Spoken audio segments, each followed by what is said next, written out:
Since taking over the Formula One license 8 years ago, developer Codemasters has seen its share of highs and lows.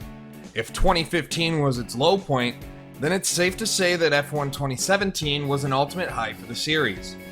From a deep career mode to the most realistic gameplay produced, F1 2017 left the studio with what some would call a good problem to have. What do we do next? The answer? Take what was good about last year's game and make it great in Formula One 2018.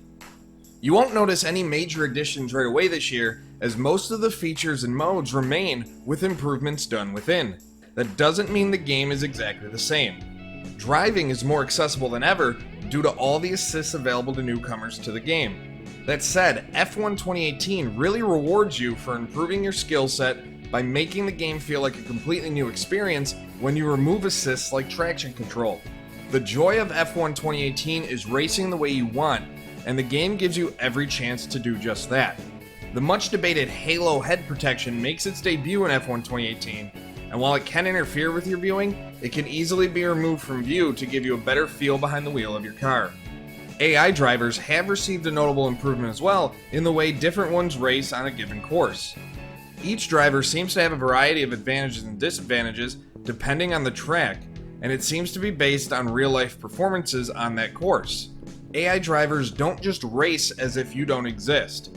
It's nice to actually have to battle with them throughout a race in order to move up in positioning. Thanks for coming by. I'm sure you're very anxious to get out on track. It's taken a lot of effort to get to F1. Congratulations. Aside from the gameplay, the heart of F1 2018 is its expansive career mode. The mode introduced a number of new features last year, like the upgrade tree that felt a bit overwhelming to many new players.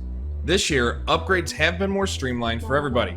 There are more chances to earn upgrade points via practice, while the full upgrade tree doesn't reveal until later on in the mode. It gives players less to worry about at the start, allowing them to really focus on getting their career off the ground. New in F1 2018's career mode are off-track interviews, where journalists will now question you on certain aspects within a race. From your decision to try and get away with a bump on a driver, or the pass attempt that backfired into a crash, no question is off limits to the reporter, and the responses to these questions will impact how the other teams and drivers view you. It's a nice addition to show your personality within the game, though it can get annoying to have to answer questions so frequently. I guess Codemasters really wanted to make sure that we knew what it felt like to be a big-time F1 driver. To keep players interested past the first season, there are now rule changes that could alter your progress through the years. It's small, but it's a nice way to keep players interested through the doldrums of the mode. Other modes like Championship, Event, and Grand Prix all return seemingly unchanged. And during pre-release testing of the multiplayer servers, there were no noticeable hiccups. In fact, the racing felt as smooth as an offline experience once on the track. Visually, the game still looks as great as it did in 2017. Whether you're talking to the press or just doing a couple practice laps on the course, you fall into a sense of feeling like you're watching an actual television broadcast instead of playing a game. And while there are the expected repeated lines of commentary, nothing takes away from the level of detail put towards the presentation. Even on an older engine, the car appearances and weather systems still look like they're ahead of many current generation titles. The one downfall of the current engine is that some tracks don't look as polished as they should at this point in the generation.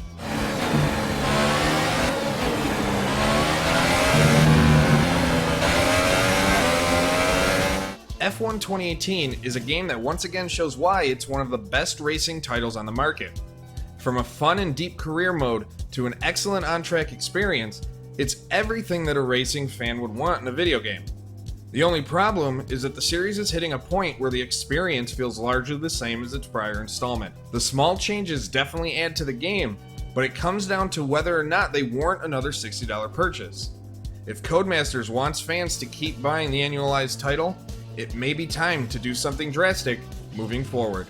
For more great racing content and new videos daily, be sure to subscribe to Sports Gamers Online and hit that bell to be notified every time a new video goes live.